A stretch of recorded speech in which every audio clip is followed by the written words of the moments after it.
Welcome to the Tech Ed Podcast, where we visit with leaders who are shaping, innovating, and disrupting technical education. People who are not afraid to think differently, not afraid to try something new, all with the goal of securing the American dream for the next generation of STEM and workforce talent.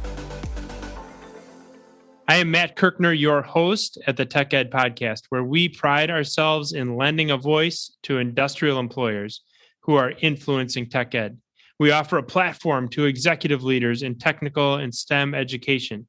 We speak with national figures who lead disruption and change the world of academia, industry, education, national advocacy. Today, we get to talk all three with our guest on the Tech Ed Podcast. I have a great friend who's one of the country's most recognized leaders in higher education. And when I asked him for a few names of individuals doing the absolute most to lead innovation in higher and technical education, today's guest was on his short list of three. Today, I'm joined by the president of Minnesota's South Central College, Dr. Annette Parker. We'll become more familiar with Dr. Parker's background throughout our dialogue today, but let me just share at the outset that she has been active in manufacturing, workforce, and education for more than 35 years. She started her career at General Motors and now leads South Central College, a community college that is part of the Minnesota state system, and lends her talent on too many national boards to mention. We are going to learn a ton on today's episode. How does technical education differ between Kentucky, Michigan, and Minnesota? How has automotive technology evolved toward Industry 4.0? We'll talk renewable energy, education for careers in agriculture, dual credit, and how higher education will be disrupted in the coming years. Let's get started with today's guest, the president of Minnesota's South Central College. Welcome, Dr. Annette Parker. Thank you so much, Matt. I'm happy to be here with you today. Let's go back to almost the beginning. You started your education pathway, Dr. Parker, at Lansing Community College to get a degree in industrial drafting. What was it that drew you to this interesting path? Well, when I was in high school, I had a passion for art. And it seems like I could go into my art class and an hour flew by so quickly. And ironically, my mother's a graphic artist and my dad's a machinist. And so I think I had the aptitude. I know when I took a test, I had a high mechanical aptitude, and that also led me to industrial drafting. So I was thinking about how do you use this passion in manufacturing? You know, we just not too long ago published one of our podcasts with Laura Kohler, who's the vice president of Kohler Company. And she talked extensively about the convergence between art and manufacturing. You got to have that at home with a mother who's a graphic artist, a father who's a machinist in the world of manufacturing. So what a great, I think, example for you growing up, and certainly makes complete sense now that you would find your way into the world of industrial drafting and do so many interesting things after that. But following your time as a student of Lansing Community College, you actually became a faculty member there. What inspired you to a career in technical education?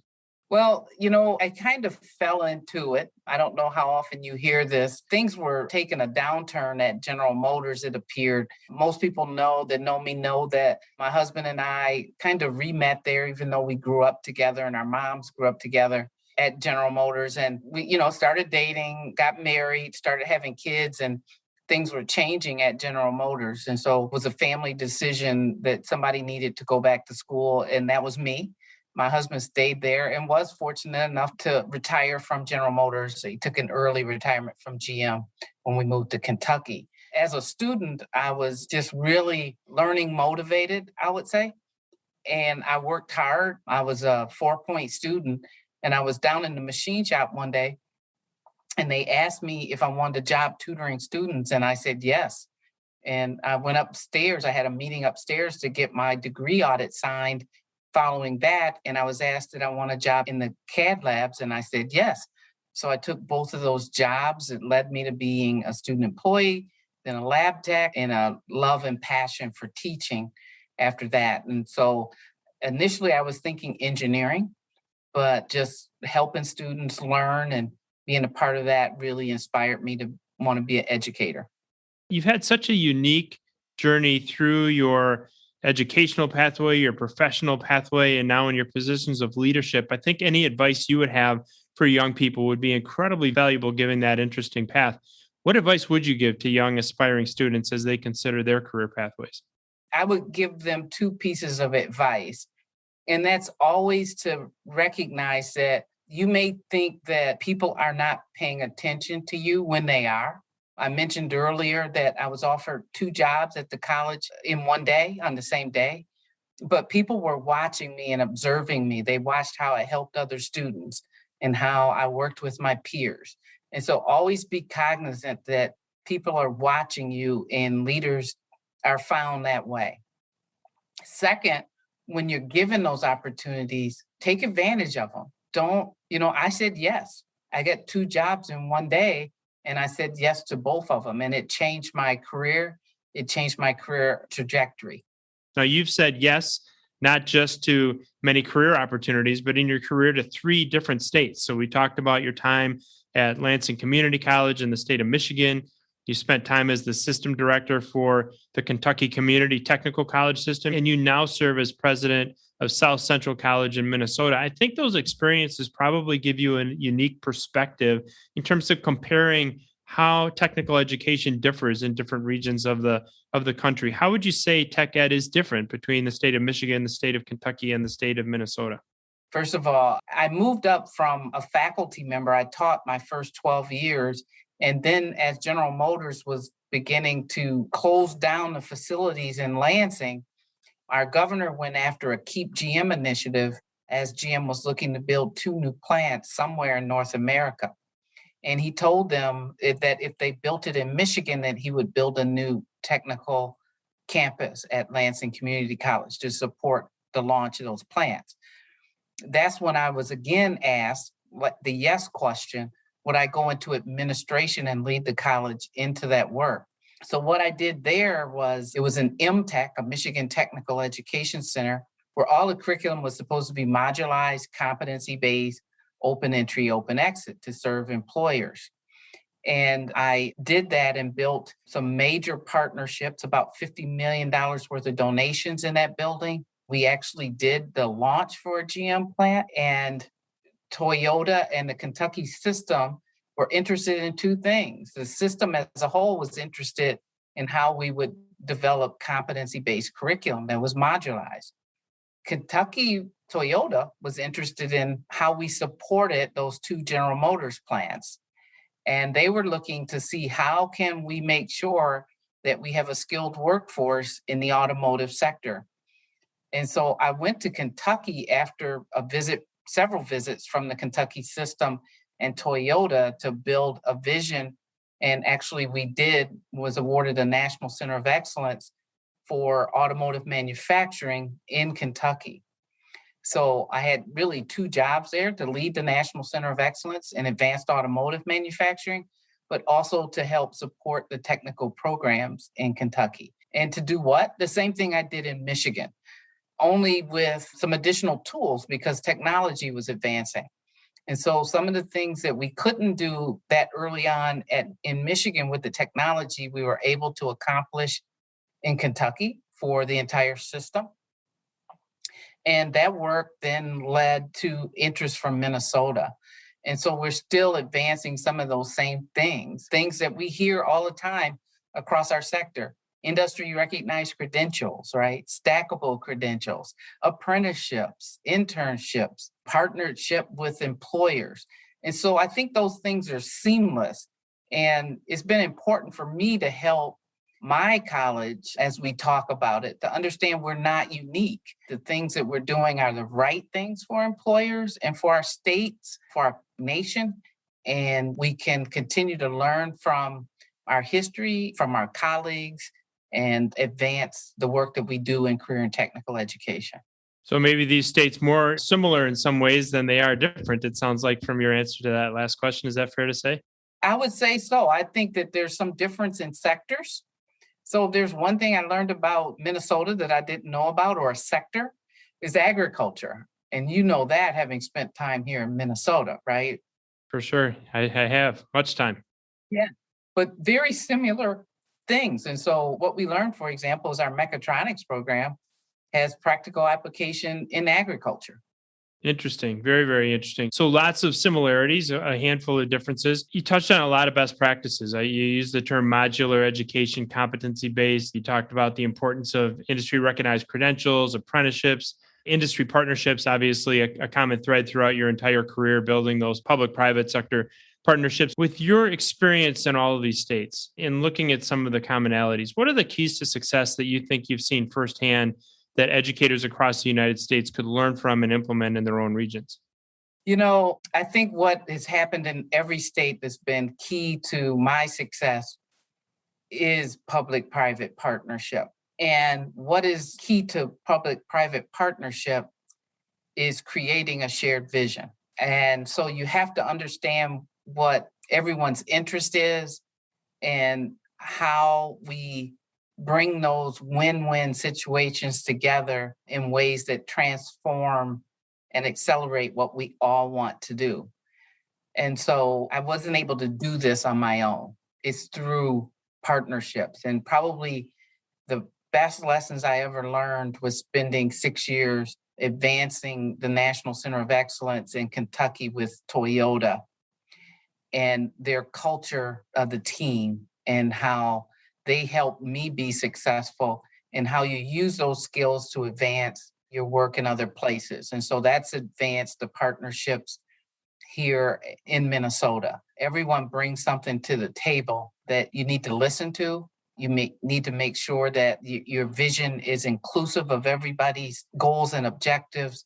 And that way you build sustainable, what I call integrated partnerships, where we have so I always call it a we mentality. So when you hear your partners say, we are doing this, okay, not their company or not my school, but together we're doing this, then you know you're there. And there's still hard work to keep it there, but those are strong, sustainable partnerships.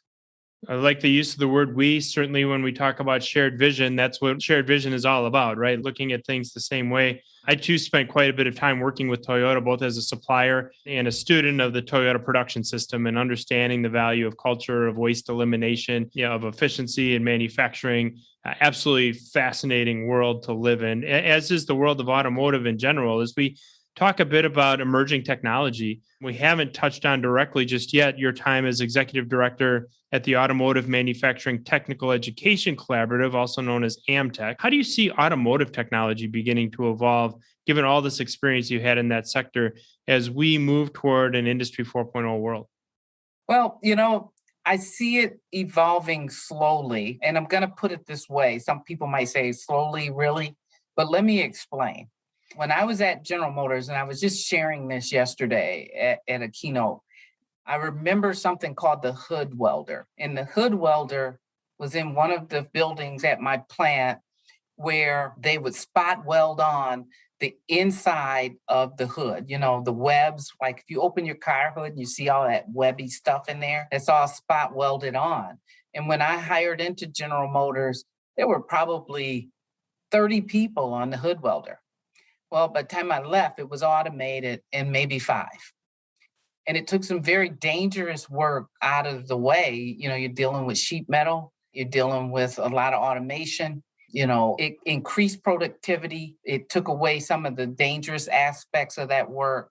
And you're seeing that advance over time with more technology as our technology enhances. People get afraid of that and think that all jobs will go away, but that's not, in fact, the reality. What happens is work changes, new jobs are created, companies are more efficient, but it requires more technical skills that we offer. And so, that's what I see happening in the auto industry. And the AMTech Center of Excellence was really created at a time when mechatronics was really getting some footing in the United States. And what we were seeing is prior to building that center, or maybe let's go back 10 years before that center, you had a lot of different trade classifications that needed to address maintenance within an automotive facility, but you were starting to see robotic equipment that was delivering materials to a location to be assembled that had mechanical systems on it, electrical systems, electronics. And so it required us to think about what the new maintenance worker would look like. And so that's why Amtech was created. It was thinking about those advances in technology and how the auto industry needed to address them. You really touched on the convergence now that we're seeing in electromechanical technology and the need for people to have multiple disciplines as they're working in an industrial environment. We're also seeing the convergence in the world of Industry 4.0 of IT and OT. So information technology and operations technology starting to overlap. I do have to tell you how refreshing it is to hear a leader in technical education speak as fluently and with as much confidence as you do about your time in manufacturing. And I've got to believe that brings, and I know it does, a ton of credibility in your role as a college president as these technologies continue to emerge. Your base understanding of technology and manufacturing technology specifically, and the context you have for that change is just incredibly valuable. As we continue to talk about change, we certainly have change in the world of Industry 4.0. We have change in the world of automotive manufacturing technology. We're also seeing significant change in other sectors. One of them, which has just been of huge interest the last 6 months, and we see it grow every single week, it feels like. And every time I open up the Wall Street Journal and read another article about renewable energy, about solar, about hydroelectric power, just that interest in increased investment in renewable energy is incredible. Now, South Central, perhaps being somewhat visionary in so many different ways, has an energy technical specialist program. So now as we're seeing this technology advances, we're seeing even more interest in renewable energy. Tell us about this program, the types of careers and career outlook for students considering a career in renewable energy. I'm going to tie it in to your earlier comments and my earlier comment about mechatronics, because mechatronics, as you know, goes well beyond manufacturing or industrial settings. And an example I'd like to use is in agriculture here. We have a huge dairy farm here, the New Sweden Dairy, just outside of Mankato. And they have a mechatronic system, basically. It almost looks like a merry-go-round where the cows get on, they're hooked up, and by the time they complete the full circle, they're milked and they kind of step off. And it's crazy because the cows like want to step on because they want to get milk, and then they step off at the end. And it's a mechatronic system. And so you're seeing that across all sectors. And that's true for energy as well. And so what we're doing with our alternative energy program, our energy program, is based on our core mechatronics courses at SEC. And then our students go on to one of our sister institutions, Minnesota West, down in where your family's from, right down by Marshall. And they finish their credential either in solar, wind turbine maintenance, biodiesel production, ethanol, natural gas production, or coal-fired electric power generation. And so that's the strength of the Minnesota State colleges working together and providing stackable credentials that supports our state's economy and our economic development. Love the reference, the way that all of these technologies converge. We're huge advocates, especially in a day and age where very few people are going to have the same career anymore for 30 or 40 years. It just doesn't work that way. And so recognizing how technology like mechatronics ports from industry to industry, I think is such a great observation, whether it's renewable energy, whether it's manufacturing, even in some cases, hospitality, retail, all of those technologies in so many ways share more in common than they share differences. You also mentioned agriculture and the mechatronics technology at the New Sweden Dairy, which I found fascinating. And I want to talk more about the whole idea of agriculture, which, as you suggest, Dr. Parker, is a very highly evolving field. We, in fact, see a lot of Industry 4.0 technologies like the ones that you just referenced coming into play. Certainly a key industry in the Midwest, as you suggest, very key industry in the state of Minnesota. South Central has an ag education technology degree, which is also a 2+2 program with the University of Minnesota. Tell our listeners why this program is so important to Minnesota's economy and also about the partnership that you have with the university system. Well, first of all, it's important to know for our listeners is that Minnesota is number one in corn and soy production. And soy makes a lot of our materials that we manufacture, as well as what we need for our food supply, and corn as well. And even when you think about Alternative energy, I mentioned ethanol, which is another byproduct of the work we do when we grow corn. South Central College has always had an ag program. It's because of where we sit in southern Minnesota, and it's a rich history. We have some of the best faculty, I would say, in the country. And I'm bragging, yes, but they are amazing. And they've taught me a lot about ag. And it's been interesting for me because they talk about the history in the 80s and the tough time where farmers were selling, their lands were auctioned off and they were losing things. And it's so important that our country even is the breadbasket for the world. It was important for us to make sure that ag continued to be prosperous in Minnesota. So one of the first programs we had is what you call farm business management. And that is where we have faculty that are located throughout the state that help farmers think about what they're going to grow, what their yield is going to be, help them with their books, everything to be productive farmers. And then we get into everything from ag production and management to service programs. And when you think about our economy in southern Minnesota, it's based on manufacturing, agriculture, and health. And we're fortunate to have the Mayo Clinic, right? And so a lot of our economy, whether it's manufacturing, whether it's accounting, and whether it's video production or whatever we're manufacturing, producing here, is built around ag. And so we take that very serious, and we're very much appreciated throughout our community as being an ag school. We focus on FFA and leadership with our students, and just proud to do that. Now, what we're also doing is making sure that we increase the amount of ag educators. So we've had an amazing relationship for many, many years with University of Minnesota Twin Cities and Crookston in creating ag educators. But we produce teachers, we produce ag people in agribusiness and ag production. Excellent. Now, one of the topics that I know is fresh in just about everybody's mind these days, Dr. Parker, is this whole idea of accessibility to higher education. And I know this is really, really important. In fact, it's right in your college's mission statement that you'll offer accessible higher education to your students. When you think about that word accessible, what does that mean to you? And how do you accomplish this mission? Well, I will tell you that accessible was in our mission when I came to the college, but I want to make clear that it doesn't mean when we refer to accessible in higher ed 20 years ago. And that was all about growth and enrollment. It's not so much focused on that. What our accessibility term means is that we're making it accessible for underrepresented students. That means students of color, first generation, low income students. In our town, Faribault, Minnesota, we have a deaf and blind school. It's accessible to them.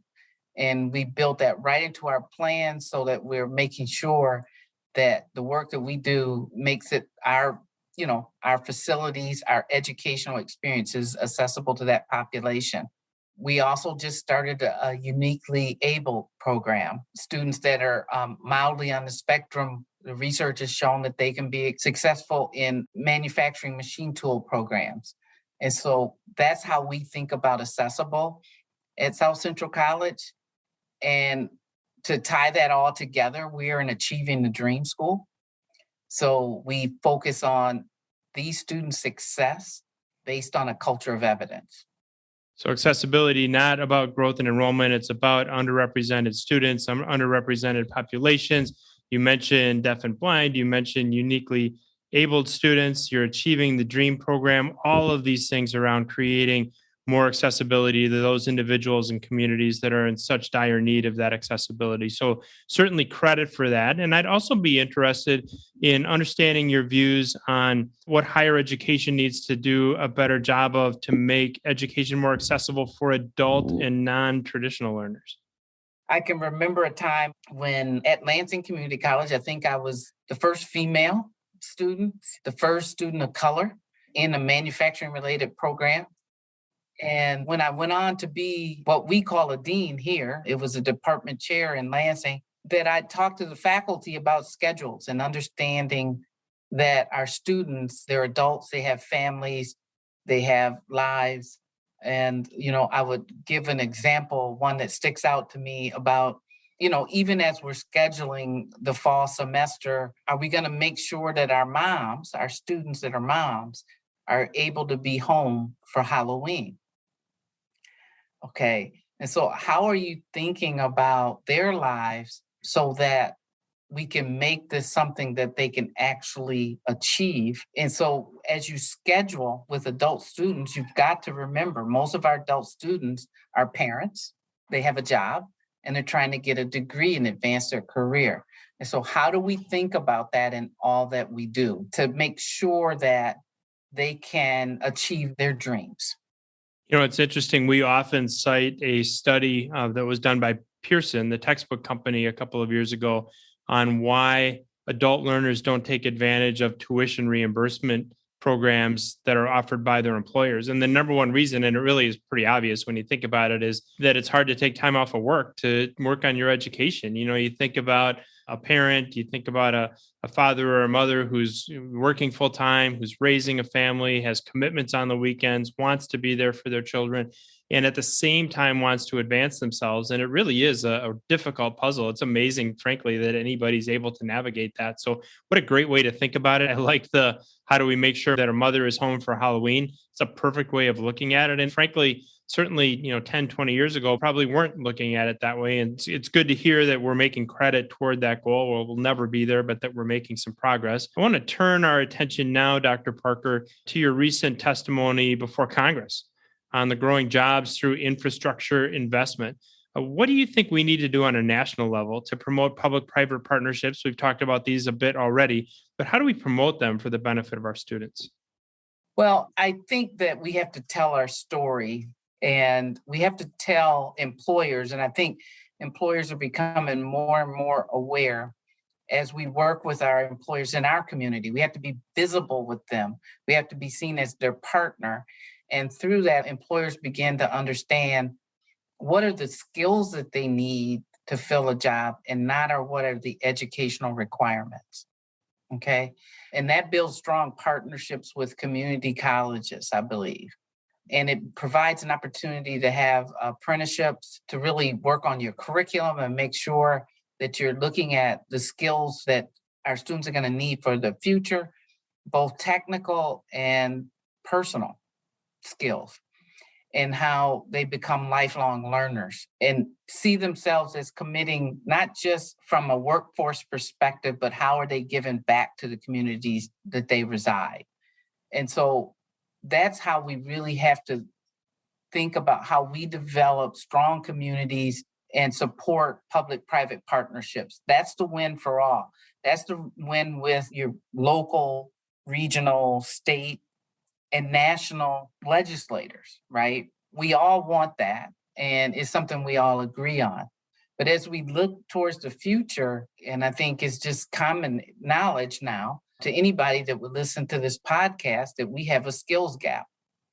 There's not enough workers with the right kind of skills to do the work we need. And so what I share with the committee is that any infrastructure bill is going to have to be an investment in community colleges. But that community, you can't just invest in community college. We're going to have to show that need, and we're going to have to show that the public-private partnership is there to meet that need, to make sure that we're successful in whatever we do.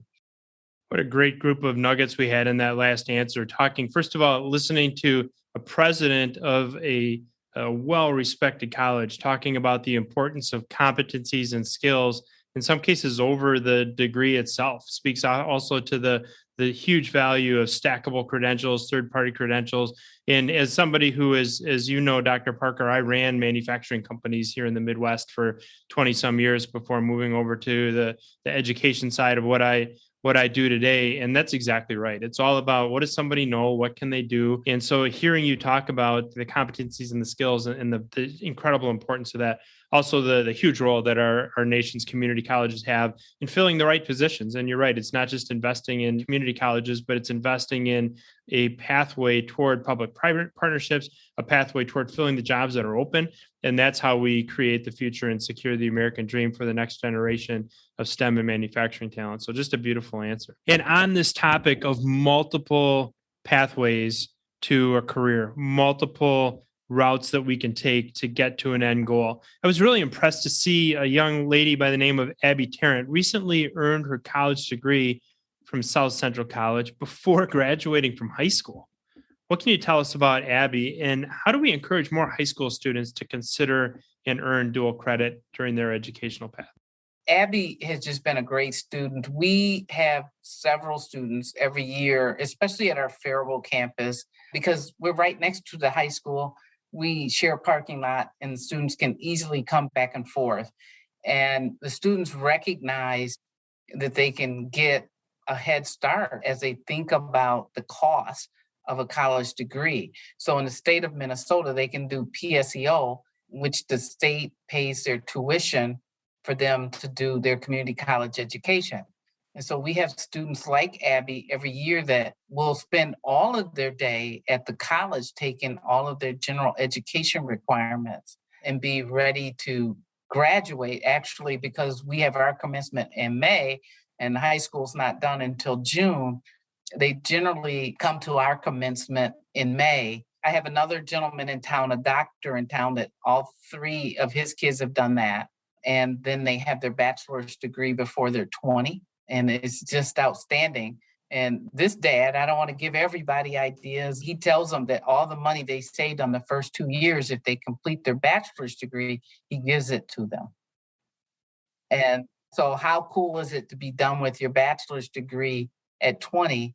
And instead of being 4 years in debt, you only have 2 years of tuition and your parents give you the other 2 years to put in your pocket. Pretty awesome and a great motivator for these kids to complete. And so we also, Matt, have started a new program at the high school at Faribault Public Schools in partnership with our chamber, the Mayo Clinic and Alina Clinic, several other health providers. It's called H2C, or High School to College to Career. And it's integrated into the high school. Half of the classes are taught by high school faculty. The other half are taught by college faculty in health sciences built on stackable credentials. They get 36 credits before they leave high school. And so when they come to South Central, if they want to go into licensed practical nurse, I think they have one additional semester. And if they want to be a medical lab technician, they have 2 semesters. And so we're creating more and more of those pathways to make sure that we're building the workforce of the future. And, we're committed to that. And the community is just excited that we're making sure that they're going to be competitive with their workforce going forward.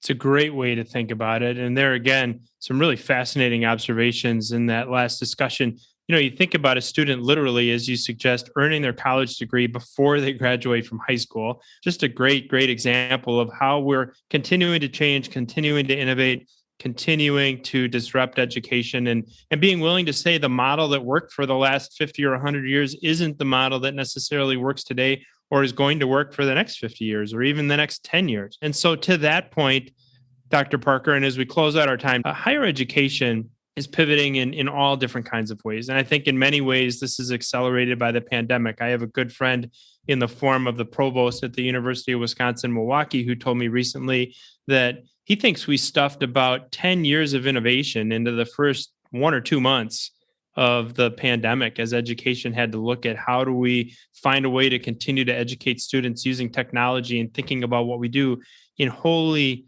new ways. So in as much as this has been hugely disruptive, in some ways we've seen some innovation as a result as well. As you look to the future of higher education, Dr. Parker, what do you think it looks like? First of all, I think that through the challenges that I would say our frontline workers experienced in the pandemic, you're seeing a change right now in their interest in higher education. So I do think it's an opportunity to advance more people into middle skilled jobs. And we need to be making sure we take advantage of that. I was on the phone with 10 presidents. I think it ended up being 16 with Dr. Bumpus from AACC and Secretary Walsh earlier this week, U.S. Department of Labor. And across the board, people were saying that they're seeing almost double-digit or some double-digit growth in CTE programming. And so that's a really good sign for us, for our country, especially when we've been saying that we've got these gaps in middle skilled jobs. And what we've also seen is we know, and as you know, I sat on MIT's advisory board for Work of the Future. And we know that anytime you have those shortages, that's when technology accelerates, because if people can't find the workers, they're going to automate the process, right? And so we know that that's coming, and it's exciting for people to see that and be looking to get into careers that's going to lead to those types of jobs and how we compete globally as a nation. And so it's going to be important for us not to step back. We've been through a pandemic, and we need to take advantage of what we've optimized during the pandemic. One being telepresence and online educational options. We can't step away from that. I did a keynote yesterday morning for ACTE's regional meeting, right? And it would not have been possible had we not had telepresence, because I had my evaluation with my boss right afterward. And so I could go back to my room. I did it in person. I could go back to my room, get online, and have that evaluation. Not only that, we had our U.S. Congresswoman Angie Craig presented. She was in D.C. She wanted to be there. She's on the CTE committee of Congress people in D.C. And without that technology, we would not have had her there. The same for one of our state legislators. And I recognized where she was at. She was in the rotunda of the Minnesota Capitol when she presented. And so we're going to have tools come to us. I'm bringing in, as we begin our work, some work this year at South Central College on guided learning pathways. I'm bringing in one of higher education's renowned leaders in guided learning pathways. And there's a lot of different conferences this person can go to or in services and talk to a lot of schools. But I'm going to be able to optimize an hour with this person for all of our faculty and staff. And so those are the kind of opportunities we're going to be able to take advantage of. These workshops and conferences that we're seeing around career and technical education through all of the organizations and affiliations that we have, they're giving us tools and opportunities to learn things in a virtual world that makes it more accessible to all faculty and staff to change and continue to strengthen what we do. Those are some examples around just really big systemic change. I'll give you another one. We have what we call Live Online at South Central College. We initially funded it through Round 4 TAC grant, where it's telepresence that we put out in employer sites.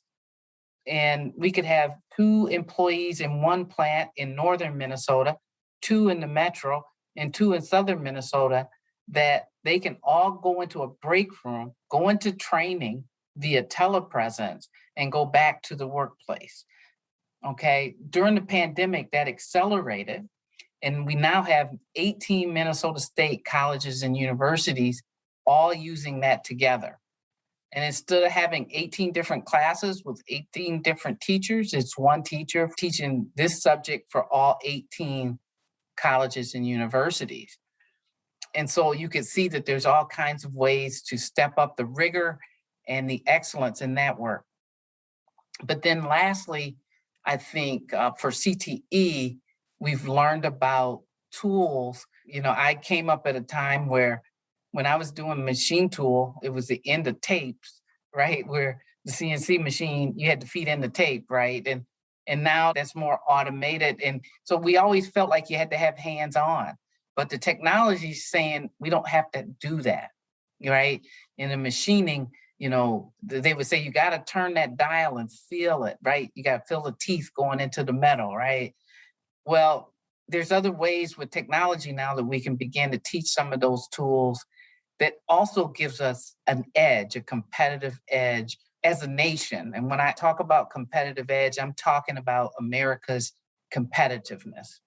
So you and I came of age in manufacturing, I'm going to say around the same time, because that was about the same for me as we were moving out of, tapes and we were moving into computer numeric control. So it's a little bit reminiscent to hear you talk about those, but exactly right in terms of where we see innovation and kind of moving backwards through your answer. You're right. As long as we can, or for now, we can use smart sensors, smart technology, the cloud algorithms to make some of those same decisions that, in some cases, a machinist that have been working in manufacturing for 40 years had to kind of rely on the art side of that.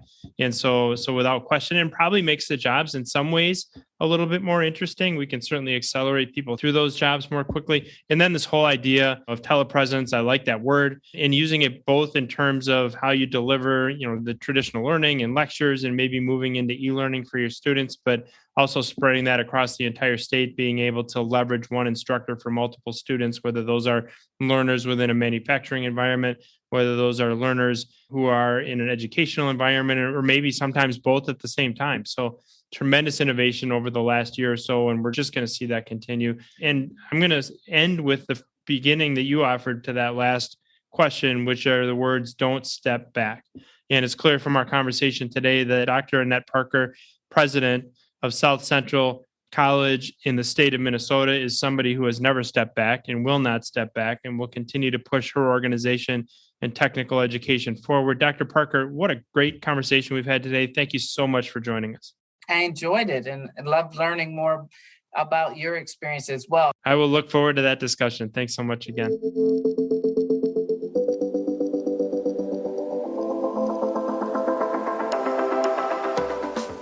Thanks for joining us for this episode of the Tech Ed Podcast.